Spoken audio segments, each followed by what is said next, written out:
Hey everyone, welcome to the Freedom to Flourish podcast. This is Dr. Joel Miller, your co-host with Dr. Tim Augustiniak. Today we're talking about body odor. Why do people smell? Why do you smell? Why is it hard to get rid of? And ultimately, we want to not just give that information and talk about those things, but we want to talk about how you can get rid of it naturally. And we'll get into things like the types of deodorants you should or shouldn't use and all that good stuff, which I think is going to be really, really helpful. So, Dr. Tim, I know this topic was brought up, I think maybe by a patient in your office there, but it's a topic that we've probably experienced ourselves at one point or another, just personally. No, not you, Wow. Dr. Tim. Is that a And is that a personal attack? Do you have something to tell no, me? Dr. Tim, it is not a Maybe personal attack. maybe the patient that brought it up the other day was saying something to me that I didn't even For realize at the you, time. for you, Doctor. Oh, he's having a Oh realization, man. everyone. Man, this hurts. She's gonna listen. She's gonna know. I'm on to her. Oh, tough, tough, tough. No, just kidding. No, but it's an important topic, and ultimately, like Dr. Tim, we're gonna get into this. We're gonna talk about like, hey, where does this come from? And then of course how to kind of get to the bottom of it and ultimately fix this problem for yourself. But ultimately, Dr. Tim, can we just kind of start from the top like this? Can we just talk about how body odor is just one of those symptoms that happens when something is not functioning properly in the body? Can we just kind of start there from a big perspective, and then we'll dive into all these other little reasons why and how those cause and lead to body odor. Yeah, I think it's really important to at least differentiate here in the beginning between poor hygiene and things that are out of your control. So if you do not shower, if you do not wear deodorant or do something to support good hygiene, or if you've got a middle schooler that's just going through a huge influx of hormones, sometimes there are things that are just not all that controllable, just like the influx of hormones and byproducts of infections. But the whole um, lack of hygiene is absolutely controllable. So if you're going, oh, I've got body odor, but you don't practice good hygiene, well, that could very well just be your answer, but the people that we're mainly referring to are those who are doing everything they can. They're showering twice a day, they're wearing a ton of deodorant, perfume, you name it, to try to cover things up, and they just can't not smell good, or they can't smell good, they can't kick the stink, and so they're just wondering why, what's going on here. And so on the whole general theme here that we always end up finding with this is poor detoxification of something. Yep. And so Yep. we've got that on the list. We've got constipation. I would argue that when it comes to hormones, those things go together.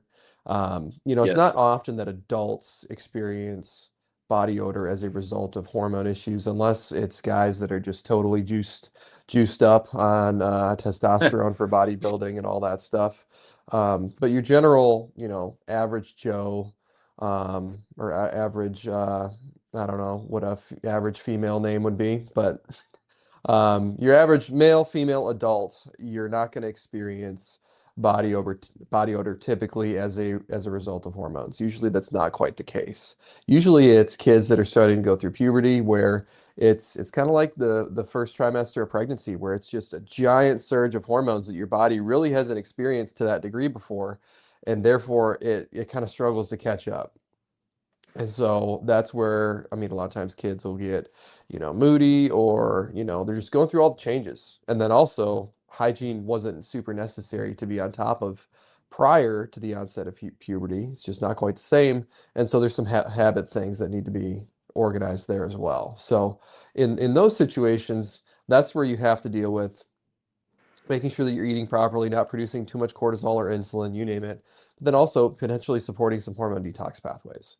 It can be as simple as some glutathione or some methylated B vitamins in a methylated B complex, maybe some artichoke or chromium, things like that. Those end up being some of the best nutrients to help with that stuff, and it usually sorts things out pretty quickly if it's a hormonal thing. But I would argue the focus of this episode is not necessarily just going to be on the hormone stuff because we've got a million different episodes talking about hormones. It's more so the other side of it that we haven't really touched on a ton being related to body odor in the past. So, with that being said, we've got a couple things on the list here. So, Dr. Joel, would you like to walk us through different chemical exposures, immune system Yeah, things that end up mostly being driven or mostly driving these problems? yeah, for sure. And we can tackle these together because I know you have some other thoughts on things too.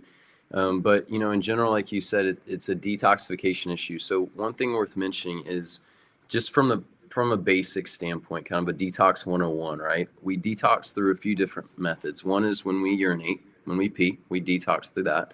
When we get toxins out of our body. When we have bowel movements, when we go poop, we detox through that.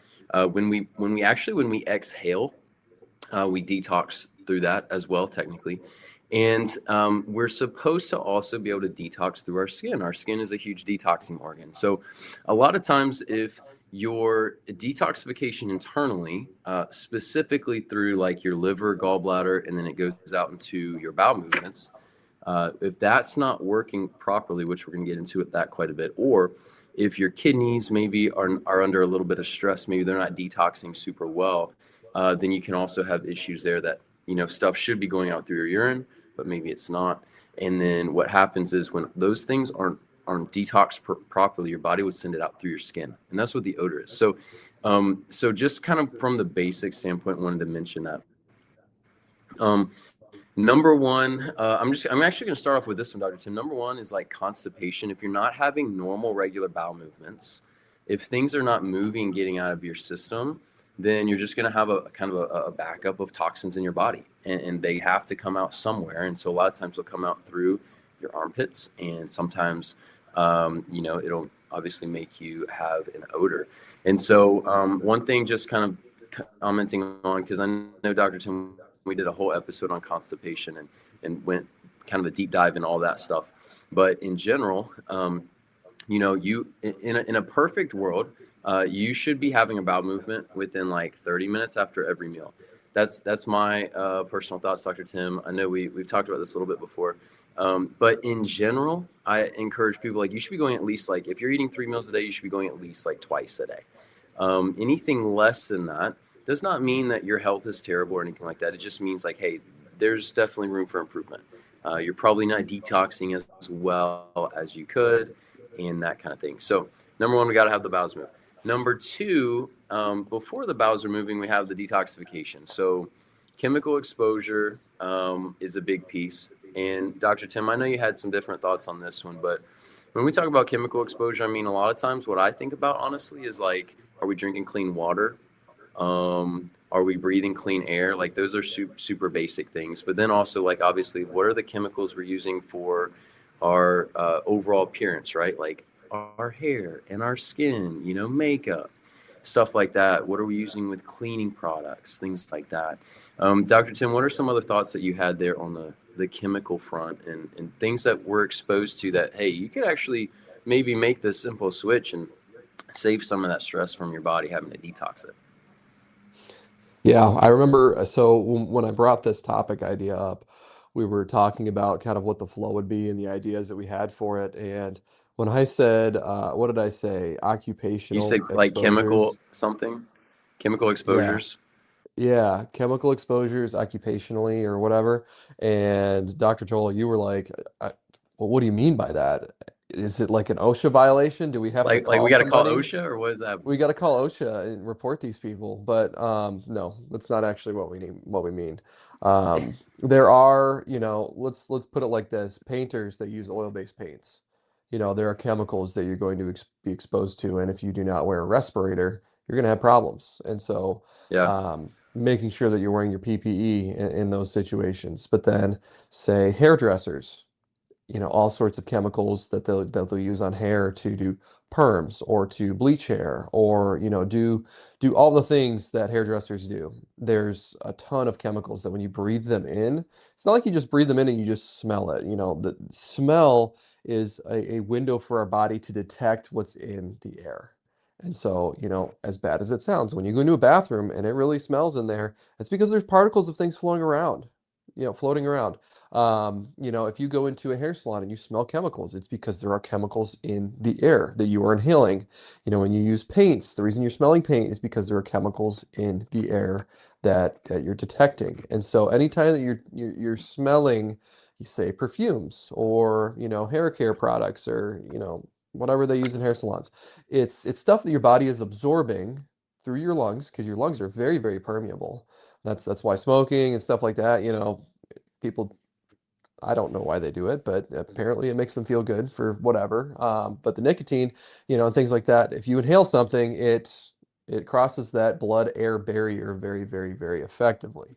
And so whatever chemicals you're inhaling, they cross that blood-air barrier very, very effectively, and you'll absorb into the bloodstream pretty easily. And so your body just has to get rid of all that stuff. And so if you work some sort of job where you're exposed to cleaning chemicals, maybe you are, clean homes or run a janitorial business or something like that, and you're just using bleach and all kinds of stuff all the time, could very well be that you got this stuff built up, and that could be contributing to some problems. But whatever it is, any sort of exposure to bleach, ammonia, formaldehyde or aldehyde derivatives and aldehyde chemicals. There's a lot of other things on that list, but those are probably the biggest ones that we'll see in practice that Yeah. affect people because of one, exposures, two, your body generating it on its own in response to infections. And it leads to detox issues. It depletes antioxidants, it depletes micronutrients. And if you do not get rid of it effectively, like you said, you're going to purge it through your skin and it's not going to smell very good. And a lot of times it ends up being the people that are like, oh my God, I've been showering twice a day, wearing all the deodorant, doing all the stuff, and I still smell. Yeah. What do I do? And if you find yourself in that category, this is what you're going to have to do to solve the problem. Is get Yeah. rid of That's these good. things. And so we'll get into that. Totally. Totally. And one thing you didn't mention, maybe directly, was things like candles, right? Like candles are full of different chemicals. Some of the different chemicals they find in there, like things like benzene, toluene, formaldehydes, and acetaldehydes, like you mentioned. But a lot of these things basically kind of fall into this category of VOCs. If you ever heard those, it's volatile organic compounds. And basically, these things are not natural and they're pretty toxic to the body. So, I'm sorry, not natural might not be the most accurate explanation of that, but these things are really stressful to the body nonetheless.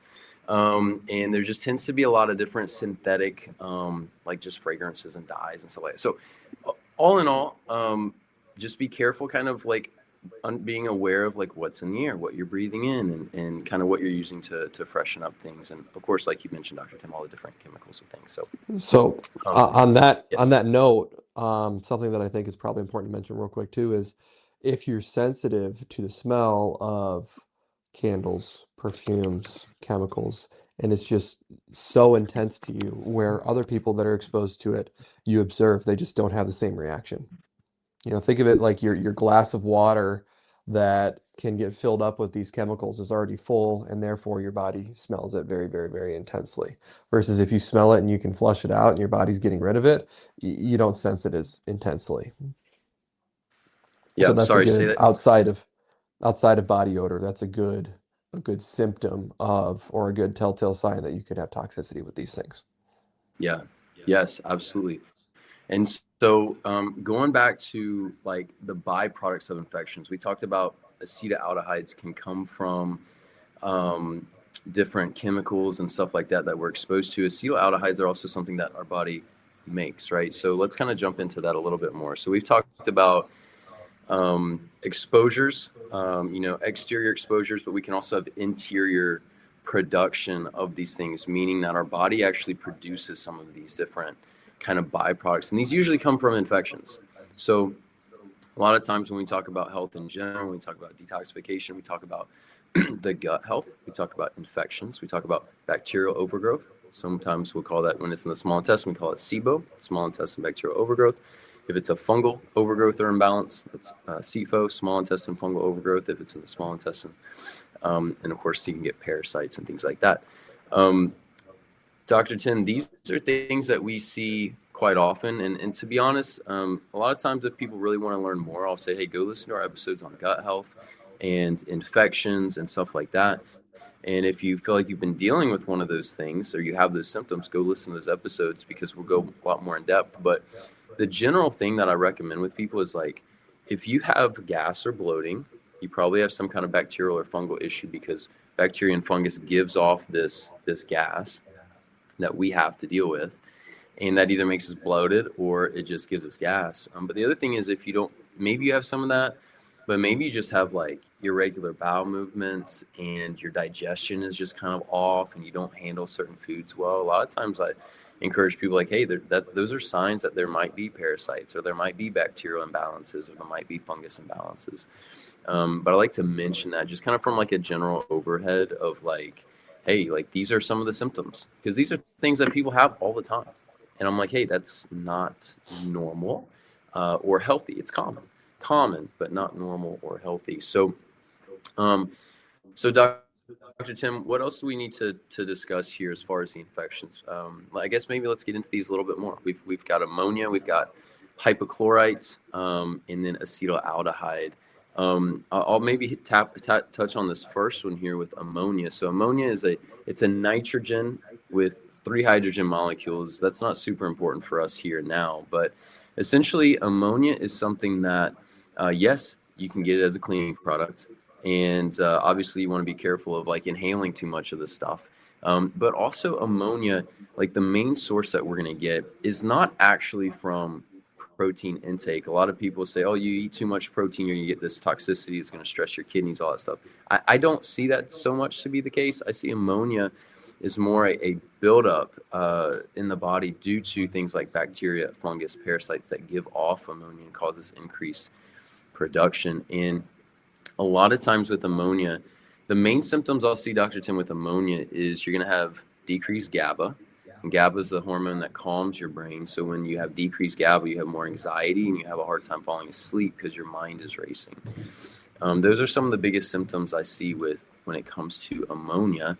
And maybe just another thing to consider of like, oh, if you do have those and you have this body odor, that is probably part of the issue.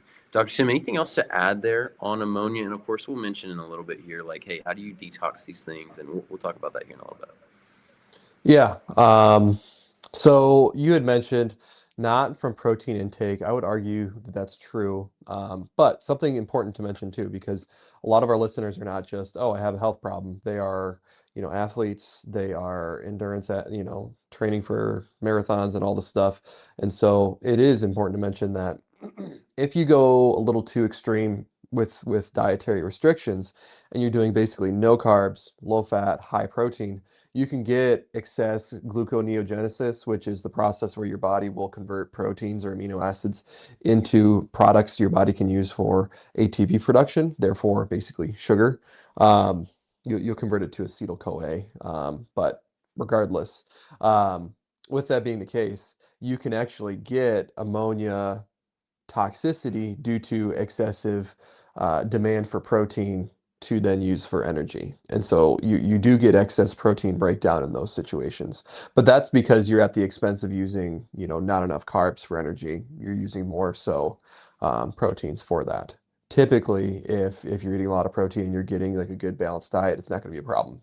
This actually, to a decent extent, happened to my dad quite a few years ago now, where he was, he'll in the winter he'll kind of slow down and he'll not do as much, and then the summer comes and he's like, oh crap, I put on a couple pounds, and he'll just go so incredibly hardcore on his bike, and he'll just ride like 20 miles a day, if not more, and just kind of go crazy with it. And he was like, dude, I've got this like almost like bleach ammonia type, smell taste thing going on in my mouth. And I was like, he probably got some sort of toxicity of ammonia going on. And then he did a little research and was like, I've really only been eating protein and vegetables. And I'm like, well, there you go. Your body really can't support that kind of endurance training without carbs. And so he Yeah. increased the carb intake, it all went away. So Yeah. just something to keep in mind. There are exercise less dietary things that can contribute to that. But all in all, so that's the only other, I guess, big clinical tidbit I would contribute other than let's get into detoxification. So there's, if you look at the whole urea cycle to get rid of ammonia, um, there's a lot that goes into it. It's not like it's a, super straightforward pathway where it's like, oh yeah, there's three cofactors, you take these, you're good, like some other things on this list. It could be things like a whole long list of B vitamins. It could be manganese. It could be a need for enzyme support. Could mean you need molybdenum, iron, creatine, magnesium, like all kinds of stuff. Like the list goes on. But all in all, the most common nutrients that I will see that are very helpful to get over this, they are manganese and a product from Standard Process called Arginex. And so in order to clear ammonia, there are three things that it will kind of go through these pathways and be detoxified or gotten rid of as. One is uric acid, two is urea, three is creatinine. Okay, and so creatine. So once your body makes creatine through methylation, it will bind a phosphorus to it to create creatine phosphate. Once that breaks off, you have creatinine. You can get rid of that through the kidneys. Uric acid, a lot of people know that as the gout crystal forming, nasty, toxic in quotes thing, that will lead to the pain, in your big toe or wherever you get gout attacks. That supporting antioxidants can help get rid of it. Glutathione, OPCs, superoxide dismutase, things like that, that helps kind of flush that stuff out, but also temporarily reducing protein intake can be helpful. But then from there, the most common step that I will find as being necessary to clear this out is clearing urea, which is one of the main byproducts. And that's the manganese in Arginex. So there's a whole series of amino acids. Are they amino acids? I don't know, molecules, whatever. Semantics. There's a couple different things in line where you'll convert you'll convert ammonia to arginine, citrulline, ornithine, so on and so forth, until you actually just get rid of it. But that final step from arginine to urea, there's an enzyme called arginase that accomplishes that. So it breaks down arginine into urea. And a lot of times I'll find with acute viral infections that are very, very intense, you'll get a ton of protein breakdown due to breaking down cells that contain the virus. And you'll need to temporarily support arginase with just arginase enzyme. You'll just have to take it to get over that hump and that acute need for it. And then your body flushes out whatever's there. The immune system can upregulate again, fight off whatever infection is left, and then you're good to go. But from standard process, Arginex is the supplement that's really good for that. And so, tidbit that you can hopefully take home with you from this episode, if you guys, say your family, your friends, whoever has gotten sick, and then ever since, say it's a couple weeks, couple months later, they're not 100% back to normal, Arginex from Standard Process could be something that's very helpful to get over that. There are a couple herbs that we're seeing test for different infections these days, but it's kind of evolving. Andrographis has been very helpful in the past. That's been the big one lately, but I'm seeing that things are shifting a little, and Arginex is also showing to be helpful quite a bit. And that was very, very popular last year with whatever viral bug thing was going around last year. But all in all, those are kind of the big things to keep in mind for getting rid of those things. Awesome. The last thing we have on our list here as far as like cofactors. So we talked, or byproducts, sorry.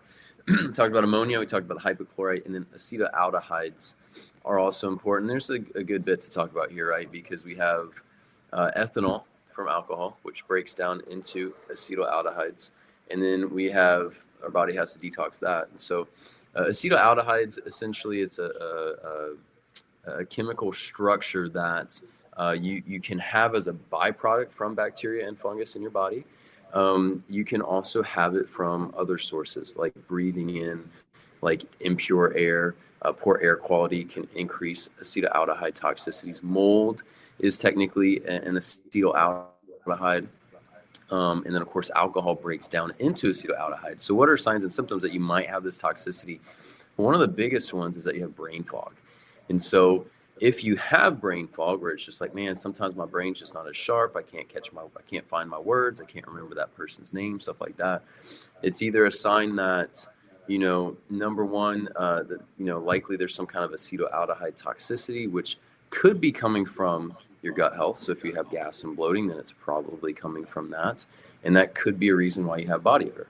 Um, the other thing is, if you've been exposed to, really poor air quality environment, maybe you had an apartment that had mold or something like that. Or maybe you stayed with a friend or family member in the air, it was kind of stuffy, maybe a little moist. That could be a sign that you were exposed to mold. And sometimes that can lead to brain fog because mold is an aldehyde, as well as fatigue and stuff like that.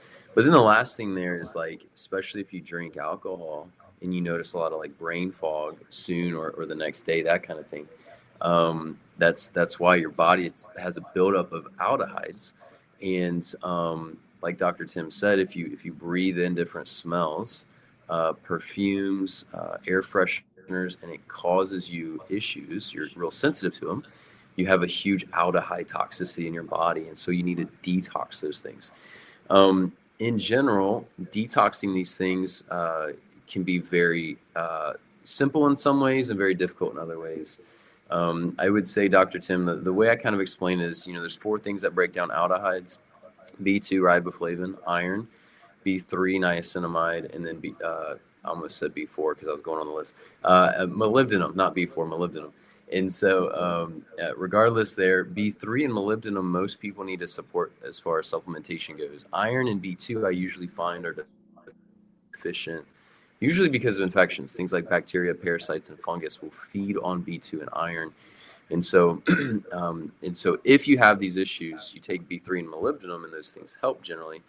But also, you need to make sure that the gut health is good, because if you still have those infections in the gut, then it's going to be hard to fully detox these aldehydes. And I think that's a reason why people tend to have a really hard time getting over aldehyde toxicities. They have a really hard time getting over the brain fog. They have a really hard time healing from their chemical sensitivities, because they're not fully actually addressing the root of it, which is the gut health, getting to the root of these aldehydes that are naturally being produced from within. So aldehydes, super important. One of the things that most docs, like, unless you're a holistic doc that does muscle testing, I don't hear that other docs talk about this stuff, Dr. Tim, ammonia and aldehydes. I don't hear it much, but these are the things that we see every day. Like, these are the things that cause people problems. Just like some people it's bacteria, some people it's parasites. We see aldehydes and ammonia cause issues. We fix those things and people get better. So, Dr. Tim, anything to add to that? Otherwise, we'll talk about kind of how maybe to go about fixing these things a little bit more, some different recommendations. We'll talk about deodorants, and then we'll wrap up here today. So basically find and fix whatever infections are present. I mean, it can be going to see a doc near you that does applied kinesiology or systems healthcare. That would probably be the most straightforward way to figure out what herbs and things are necessary to kill off infections. It's kind of hard for us to say, oh yeah, try these herbs for this infection and this and that. Because I mean, if you guys are watching the video, I can move my camera. You can see on my shelf, there's a ton of herbs and stuff up there that are good options to kill things off. And so if every single patient that comes in here is completely different, and everybody has their own personalized care, it's so incredibly difficult to pick from 40 different herb options to fix your problem. And so find the infection, fix it. End of story. Put that fire out, deal with the byproducts, which means supporting the biochemistry that our body naturally has to detoxify these things. It's not like do bentonite clay or charcoal or whatever these things are. It's give your body resources to push biochemical pathways that are already there. Those things just they don't do what people say they do. It's not like they're just these catch-all, clear everything out things. Right. These chemicals are not just in the gut. They are in your bloodstream. They are all over the place. And so you have to use your liver to get rid of them. You can't just take clay and expect everything to just disappear, But anyway, we kind of already touched on big nutrients to help get rid of that. I say let's get into real briefly deodorants and stuff like that, just some good options, and then let's wrap up. So I personally, I use a Arm & Hammer, like natural deodorant that doesn't have any aluminum or anything like that in it. You really shouldn't be using antiperspirants or anything like that that contain aluminum. Yep. Putting a lot of aluminum into, your underarms, near all those lymph nodes, it does have links with breast cancers and things like that, where it's just not good for you. So avoid Yep. aluminum if you can. Try to find something all natural. The Arm & Hammer one, honestly, the reason that I started using that one was it's all natural Yep. and it was actually pretty cheap. Usually the natural ones are honestly pretty expensive and they don't work phenomenal. This one's not expensive and it works pretty dang good. So Yep. I encourage you. They don't have many different smells. I think the one that I use is like, I think it's rosemary lavender. And my wife was buying it for me when she went to the store over the weekend and called me and was like, "Is this the scent that you use? That sounds awfully girly." And I'm like, "It's natural." I mean, Hilarious. sorry. So Don't know what funny, to bro. say. But it's good stuff. So I recommend using that one. Fewer ingredients, the better. Honestly, it's just like Yes. food. If you can read the label and understand what's in it, do some Totally. quick Google searching for, see if it's baking soda or whatever it is that's active. Go for it.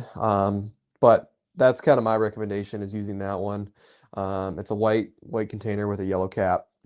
And then whatever's natural. A lot of people will make it from things like beef tallow and stuff like that and put their own scents and stuff just to kind of cover up smells. But the Yeah. baking soda based ones tend to do pretty good to reduce smells and everything. So, That's um, awesome. anyway, that's my take. That's What awesome. you said you have a good suggestion, Dr. I Joel. I've been do. I waiting in do. anticipation. So all those things that you said, I love it, especially like the fewer ingredients, the better. And if you read the label, I mean, there's so even like health, like quote unquote natural and healthy deodorants, you read the label and I don't understand half these words.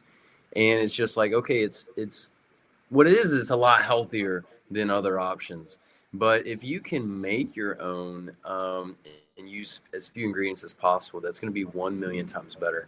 And it's real simple to do that. You can go on Pinterest and find a nice little recipe or something like that. But what I use, my fiance put me onto this, and it has generally worked super, super well. And it's so stupid simple, but I love it. So literally what you do is you take a little spray bottle, you just put straight lemon juice in it, and you just couple sprays on the pits. That's it. Couple Wow. sprays on the pits, lemon juice. And so there's something about lemon juice, the acidity, that tends to really, really help. Now, I will say that if you have a ton of body odor, this is probably only going to reduce it slightly. But it does tend to help a lot of time. For a lot of people, it just totally takes the odor away. And then for a lot of people, it just helps reduce it quite a bit. So something to try. It's literally a one ingredient deodorant, lemon juice. You just spray it on your pits, usually one or two sprays, and you should be good to go. So you got to try that out, Dr. Tim. I guess I'll put that on the agenda. I'll go get like a water with lemon at a restaurant and I'll just kind of squeeze and Oh my get a word, little bro. little in there. You're just gonna But straight anyway, rub the lemon on your pits. Okay. there you go. There you go. But my patient is waiting on me, so let's Yeah. wrap up here. So Yeah. Let's I'm do it. Dr. Tim Augustiniak down here in Bentonville, Arkansas at Flourish Functional Wellness Center. If you want to find me online, my website is draugustiniak.com or flourishfwc.com. All the links to the socials and contact info is on there. So if you guys have any questions, comments, concerns, or suggestions for future episodes, feel free to reach out. Love it. And I'm Dr. Joel Miller. The practice here is in Flower Mound, Texas. It's Freedom Health and Wellness. If you guys want to find us online, it's drjoelmiller.com. That's drjoelmiller.com. You can find all our info on there and reach out to us if you guys need anything. Hey, guys, thanks so much for listening, and we look forward to seeing you on the next one.